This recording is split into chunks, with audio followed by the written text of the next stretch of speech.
¿Qué tal? Buenos días, buenas tardes, dependiendo del lugar en donde ustedes se encuentren. Este es mi comentario editorial del día, ¿no? Y se llama ¿De qué es capaz la derecha? Históricamente, obviamente, hemos entendido que, como decía aquella praxis antigua, la izquierda está por ideales, la derecha está por intereses. Históricamente esto ha sido cierto a través de todas las circunstancias que hemos vivido,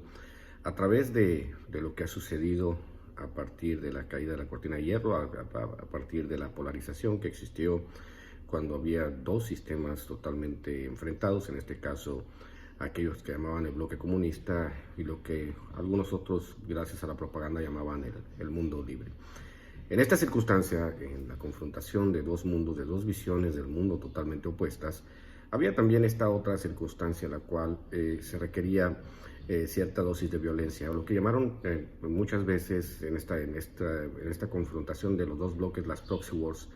o las guerras por aproximación. Esto significaba que tanto Estados Unidos como la Unión Soviética no podían pelear directamente porque eso desencadenaría una guerra nuclear, pero sí podían prestarle armamento a países de la periferia para que entre ellos lucharan por la hegemonía de alguno de los dos bloques. Siendo este caso y tratando de entender la historia que ha sido propiamente recurrente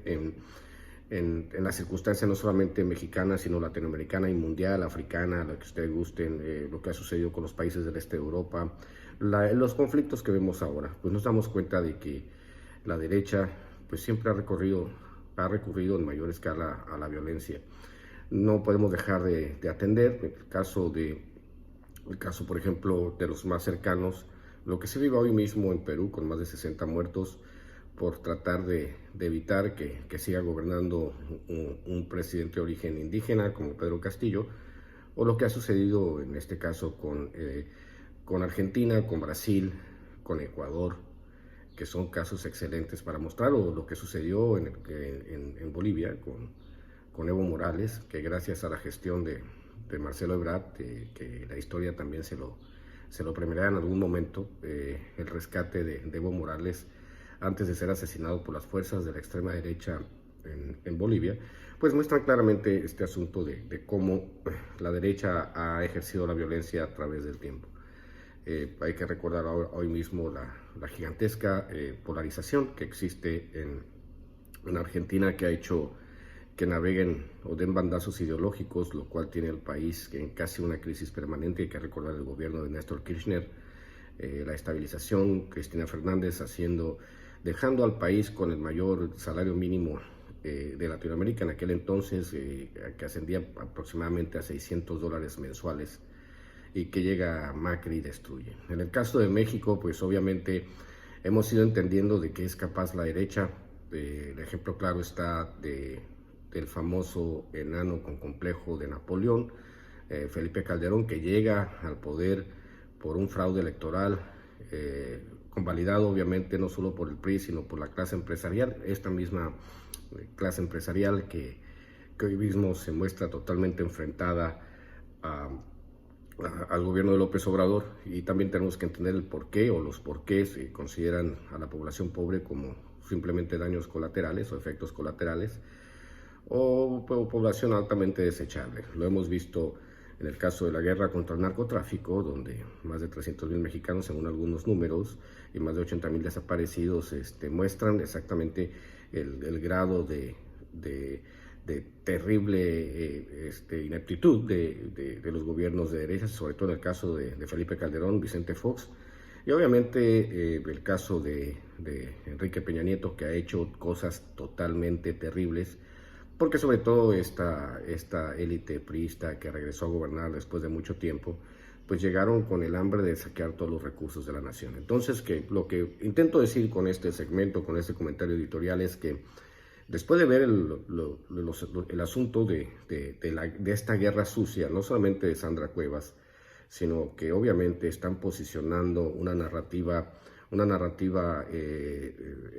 catastrofista acerca del gobierno de Claudia Sheinbaum en la Ciudad de México, uno se pregunta de qué es capaz la derecha. Como lo dije anteriormente en los comentarios, hablando del contexto histórico, obviamente la derecha es capaz de esto y demás. ¿Por qué? Porque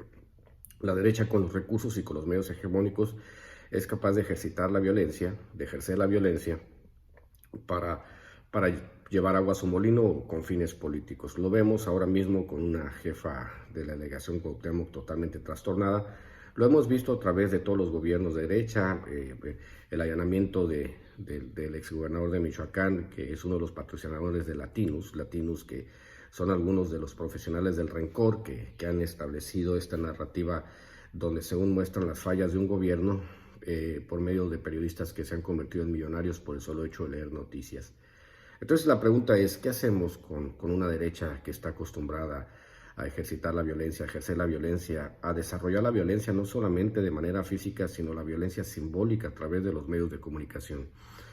En este momento, cuando estamos viendo toda esta circunstancia que permea las acciones de las personas de derecha, sobre todo de este estamento, de este grupo de personas que han trabajado de manera denodada, han trabajado a través de todas las horas que desde el inicio del gobierno de López Obrador, pues descubrimos obviamente que la derecha no tiene propuestas de gobierno, tiene propuestas de violencia y puede ejercer todo tipo de violencia a través de todos los instrumentos que tengan a su alcance para probar que hay un gobierno progresista que no funciona. Obviamente todos los indicadores económicos desmienten esta idea de que no se están haciendo las cosas bien, las obras de infraestructura, pues los más de 30 millones de mexicanos en programas sociales, el peso más estable que nunca, un Tren Maya, un aeropuerto, nacionalizar el litio, hacerlo una compañía mexicana para que nosotros los mexicanos nos quedemos con la riqueza de nuestros minerales. Y recordar que la derecha obviamente siempre ha sido apátrida, siempre ha sido entreguista. Lo decía yo en algún segmento con Vicente Serrano. En cualquier otro país, si hubiese un grupo de congresistas que estuvieran ahí para defender los intereses de compañías extranjeras, pues mínimo estarían en la cárcel. En el caso de México, pues ser malinchista, ya saben que este concepto desde la colonia es normal. A esta minoría malinchista que defiende los intereses de las transnacionales, pues está obviamente encontrando la horma de su zapato, porque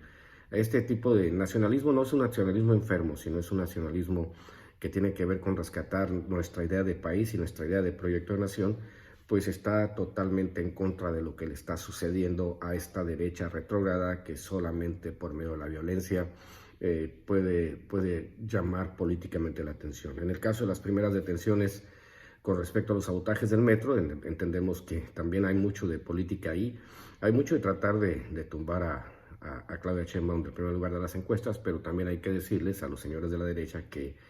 esta ola nacionalista, esta ola de la Cuarta Transformación ya no la van a detener, porque simplemente cuando hay un cambio de paradigma histórico, en este caso un cambio de paradigma social que sucedió en el 2018, pues no hay manera de pararlo. La violencia de la derecha no va a llevar a ningún lado y lo único que va a mostrar es que se va a pulverizar con el tiempo, porque la gente está harta de este mismo tipo de violencia. Queremos un país en paz, queremos un país que tenga la posibilidad de entender que vamos hacia otro lugar, e históricamente vamos llegando hacia ese punto. Les agradezco mucho que me estén apoyando mi nuevo canal. Estaré tratando de hacer este tipo de comentarios editoriales todos los días con base a la información que vaya saliendo. Les agradezco mucho que se suscriban, que le den like a esta publicación y nos vemos mañana o pasado mañana. Les mando un abrazo y que tengan un excelente fin de semana.